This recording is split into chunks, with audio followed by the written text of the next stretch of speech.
Akwụkwọ nke abụọ nke ndị eze isi nke 9.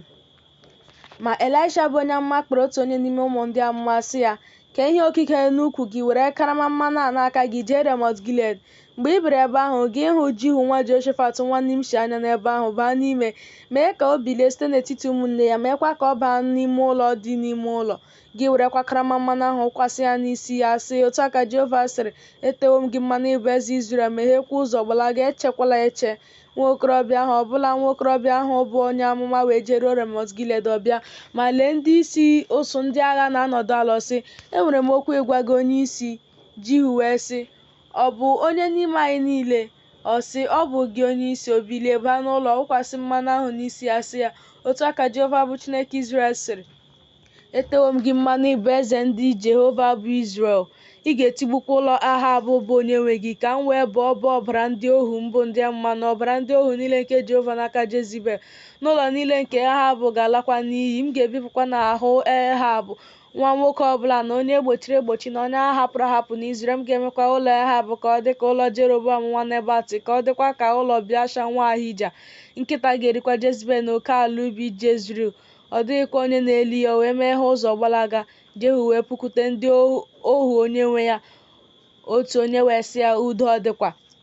Gịnị mere onye ahụ nke na-awị ara bịakwutere gị? Ọ sị ha, unu onwe unu ama nwoke ahụ na mkparị ụka ya. Ha sị, ọ bụ okwu ụgha? Biko gosi anyị. Ọ sị, otu a na otu a ka ọ gwara m, sị, otu a ka Jehova sị, etewo mmanụ ịbụ eze Izrel. Ha wee mee ngwa chịrị nwoke ọbụla uwe ya, doo ya n'okpuru ya n'elu ihe nrigo, fụọ opi ike, sị, Jihu bụ eze. Jihu nwa Jehoshafat nwa Nimshi wee kekọta mmadụ imegide Joram. Ma Joram na-eche Ramọt Gilead, ya onwe ya na Izrel niile, n'ihi Hazael bụ eze Siria. Ma Joram bụ eze laghachiri ka a gwọọ ya n'ime Jezril na ntigbu nke ndị Siria tigburu ya mgbe ọ na-ebuso Hazael bụ eze Siria agha. Jihu wee sị, ọ bụrụ na nke a bụ uche unu, ka onye mgbapụ ghara isi n'obodo a pụọ iji gosi ya n'ime Jezril. Jihu wee nọdụ n'ụgbọala jeruo Jezril, n'ihi na Joram na-edina n'ebe ahụ. Ma Hazaya bụ eze Juda rịdatara ịhụ Joram. Ma onye nche na-eguzo n'elu ụlọ elu na Jezril hụ igwe ndị Jihu mgbe ọ na-abịa. Ọ sị, igwe mmadụ ka m na-ahụ. Joram wee sị, were onye ịnyịnya ziga izute ha. Ha sịkwa, udo ọ dịkwa? Onye nnọkwasị ịnyịnya wee jee izute ya, sị, otu a ka eze sịrị, udo dịkwa? Jihu wee sị, gịnị ka gị na udo nwekọrọ? Chigharịa gaa n'azụ m. Onye nche ahụ wee gosi sị onye ozi anyị bịakwutere ha, ma ọ lọtaghị. O wee zipụ onye nnọkwasị ịnyịnya nke abụọ bịakwute ha, sị, otu a ka eze sịrị, udo ọ dịkwa? Jihu wee sị, gịnị ka gị na udo nwekọrọ? Chigharịa gaa n'azụ m. Onye nche wee gosi sị ọ bịaruru ha ahụ, ma ọ lọtaghị.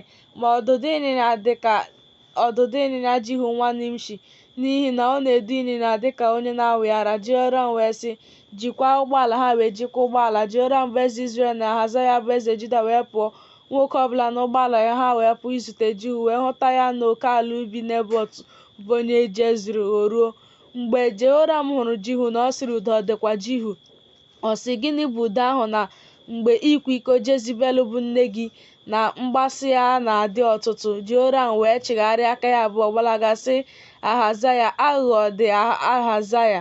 Jihu wee dọtịa ụta ya ka aka ya ha gbata Jehoram na agbata ogwe aka ya abụọ. Akụ wee si n'obi ya pụta, o wee ruru ala n'ụgbọala ya. Jihu wee sị Bidka bụ onye isi agha ya, bulie ya, tụba ya n'oke ubi Nebọt bụ onye Jezril, n'ihi na ncheta na mụ na gị na-anọkwasị n'elu ịnyịnya anyị abụọ na-eso Ahab bụ nna ya mgbe Jehova boro ya ibu a. N'ezie, ahụwo m ọbara Nebọt na ọbara ụmụ ya ndị ikom n'abalị ụnyaahụ. Ọ bụ ihe si n'ọnụ Jehova pụta. M ga-akwụghachikwa gị n'oke ala ubi nke ọ bụ ihe si n'ọnụ Jehova pụta. Ma ugbu a bulie ya, tụba ya n'oke ala ubi ahụ dịka okwu Jehova si dị. Ma Hazaya bụ eze Juda hụrụ ya gbalaga n'ụzọ ụlọ ubi agbụrụ ogige. Jihu wee chụso ya, sị, tigbukwanụ ya n'ụgbọala ya. Ha wee tigbuo ya na nrịgota Goa nke dị nso Ibleam. O wee gbalaga na Megido, nwụọ n'ebe ahụ. Ndị ohi ya wee mee ka ụgbọala ya buru ya jeruo Jerusalem. Ha wee lie ya n'ili ya n'ebe e liri nna ya ha n'obodo David. Ma n'afọ nke 11 nke Jehoram nwa Ahab ka Hazaya malitere ịbụ eze Juda. Jehu wee bịaruo Jezebel wee nụ ya, o wee dee ihe ịchọ mma n'anya ya abụọ, mee ka isi ya dị mma, lepụ anya na windo. Mgbe Jehu bara n'ọnụ ụzọ ámá, nwaanyị ahụ sịrị, "Udo ọ dịkwa Zimri, ọ bụ onye nwe ya?" Jehu wee welie ihu ya lee anya na windo sị, "Onye dịnyere m onye?" Ọ nọzie abụọ maọbụ atọ wee lepụta anya n'ebe ọ nọ sị, "Tụdanụ ya." Ha wee tụda ya, ụfọdụ n'ime ọbara ya wee fesa na mgbidi na n'ịnyịnya ya. O wee zọkwasị ya ụkwụ, ọ bata rie ihe, ṅụkwa ihe ọṅụṅụ sị, "Biko leenụ nwaanyị a bụrụ n'anya nke ọma, lie ya, n'ihi na nwaanyị eze ka ọ bụ." Ha wee jee ili ya, ma ha achọtaghị ihe ọbụla dị n'ahụ ya ma ọ bụghị okpokoro isi ya na ụkwụ ya abụọ na ọbụ aka ya abụọ. Ha wee bịaghachi gosi ya, ọ sị, "Okwu Jehova ka ọ bụ nke o kwuru n'aka ohu ya bụ Elaịja onye Tizbe sị, n'oke ala ubi Jezril ka nkịta ga-eri anụ ahụ Jezebel. Ozu Jezebel ga-adịkwa na nsị anụ n'elu ubi n'oke ala ubi Jezril."